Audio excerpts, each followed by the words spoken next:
امریکہ اور اسرائیل نے ایران پر حملہ کر دیا، برطانیہ حملے میں شامل نہ ہوا۔ اسرائیل کا حملے میں ایرانی سپریم لیڈر اور ایرانی صدر کو نشانہ بنانے کا دعویٰ۔ اسرائیل نے تہران میں ایرانی سپریم لیڈر آیت اللہ خامنائی کے دفتر کے قریب حملے کیے۔ ایران کے اسپتالوں میں ایمرجنسی نافذ۔ اسرائیل اور ایران نے فضائی حدود بند کر دیں۔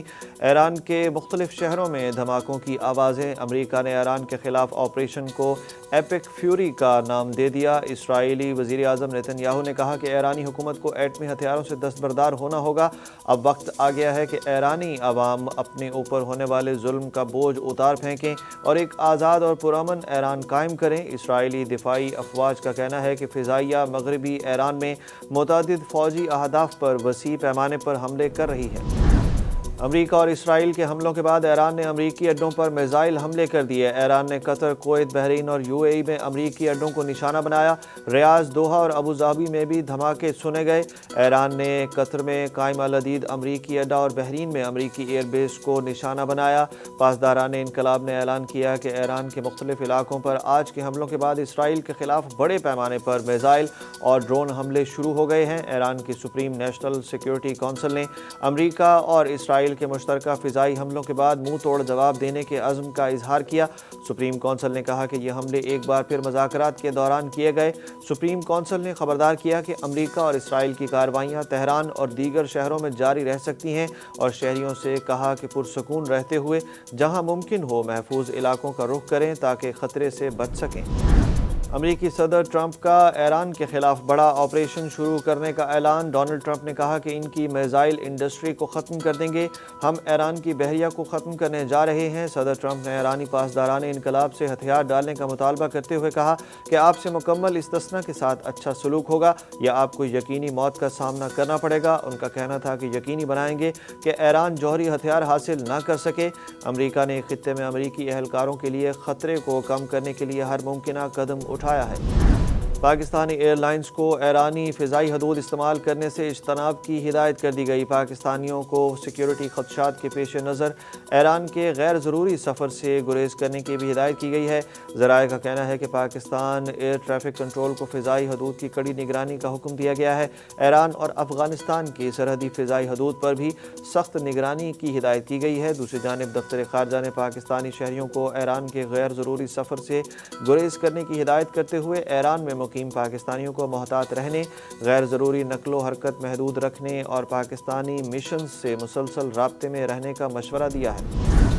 افغانستان کے خلاف پاک فوج کے آپریشن غضب للحق میں بڑی کامیابی۔ 331 افغان طالبان ہلاک، 500 سے زائد زخمی، 104 چوکیاں تباہ، 22 پر قبضہ۔ وزیر اطلاعات عطا اللہ تارڑ نے کہا کہ کارروائیوں میں افغان طالبان کو بھاری نقصان پہنچایا گیا ہے۔ پاک فضائیہ کی قندھار اور ننگرہار میں کارروائیاں، افغان فوج کے ہیڈ کوارٹرز تباہ ہو گئے۔ پاکستانی فورسز نے زوب اور میران شاہ میں بھی افغان چیک پوسٹیں تباہ کر دیں۔ امریکہ نے طالبان رجیم کے خلاف پاکستان کے حق دفاع کی حمایت کا اعلان کر دیا۔ امریکی صدر ٹرمپ نے مداخلت سے انکار کر دیا، پاکستان کی کارروائیوں کو سراہا۔ یورپی یونین نے پاکستان اور افغانستان سے کشیدگی میں کمی اور مذاکرات کا مطالبہ کر دیا۔ افغانستان کا پاکستان کا طیارہ گرانے کا دعویٰ مکمل طور پر غلط ہے، ترجمان دفتر خارجہ طاہر حسین اندرابی نے واضح کر دیا۔ طاہر حسین اندرابی نے کہا کہ طالبان کی طرف سے پاکستانی طیارہ گرائے جانے کی بات جھوٹی اور بے بنیاد ہے۔ ہم نے متعلقہ حکام سے تصدیق کی ہے، ایسی کوئی بات نہیں ہے۔ خیبر پختونخوا میں غیر قانونی افغان مہاجرین کے خلاف آپریشن شروع۔ 24 گھنٹوں کے دوران 50 سے زائد غیر قانونی افغان باشندوں کو گرفتار کر لیا گیا۔ پولیس کا کہنا ہے کہ افغان مہاجرین کو کرایہ کے گھر دینے والے مالکان کے خلاف بھی FIR کاٹی جائے گی۔ پاکستانی شناختی کارڈ بنانے والے افغان مہاجرین کی جانچ پڑتال کے لیے ڈیٹا جمع کر لیا گیا۔ وزیر اعظم شہباز شریف کے 10 ارب ہرجانے کے کیس میں عمران خان کی نظر ثانی درخواست سماعت کے لیے مقرر ہو گئی۔ جسٹس عائشہ ملک کی سربراہی میں سپریم کورٹ کا 3 رکنی بینچ 6 مارچ کو درخواست پر سماعت کرے گا۔ سپریم کورٹ میں شہباز شریف کی جانب سے بانی PTI کے خلاف 10 ارب روپے ہرجانے کے معاملے میں حق دفاع ختم کرنے کے خلاف عمران خان کی نظر ثانی درخواست سماعت کے لیے مقرر ہوئی۔ عدالت نے گزشتہ سماعت پر ٹرائل روکتے ہوئے وزیر اعظم شہباز شریف کو بذریعہ وکیل نوٹس جاری کیا تھا۔ حساس معلومات غیر ملکی سفارت خانے کو فراہم کرنے کے الزام میں 4 سرکاری ملازمین کو قید کی سزائیں سنا دی گئیں۔ اسپیشل عدالت آفیشل سیکرٹ ایکٹ اسلام آباد نے حساس معلومات لیک کرنے کے کیس میں 4 سرکاری ملازمین کو سزائیں سنائیں، جبکہ 2 کو بری کر دیا گیا۔ آفیشل سیکرٹ ایکٹ عدالت کے جج طاہر عباس چپرا نے کیس پر فیصلہ سنایا، جس کے مطابق ملزم صفدر الرحمان کو 10 سال قید کی سزا، ملزم تفضیل الرحمان، محمد بکار اور محمد طاہر کو 5 سال قید کی سزا سنائی گئی۔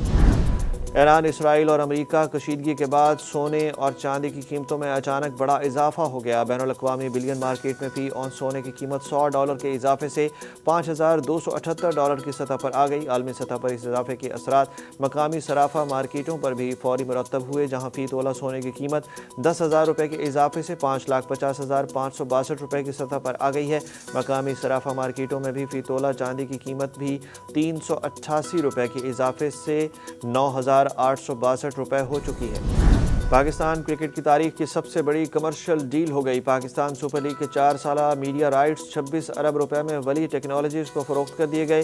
ذرائع کے مطابق میڈیا رائٹس کی دوڑ میں 3 بیڈرز میدان میں تھے۔ ولی ٹیکنالوجیز نے ریزرو پرائز سے 3 ارب زائد کی بڈ دی تھی۔ سرکاری ٹی وی کی اسکرین پر میچز دکھائے جائیں گے، جبکہ 2 بڑے سپورٹس چینلز دوڑ سے باہر ہو گئے۔ انہیں واجبات کی ادائیگی کے لیے خاصا وقت دیا گیا، لیکن ناکام رہنے پر ڈسکوالیفائی کرنا پڑا۔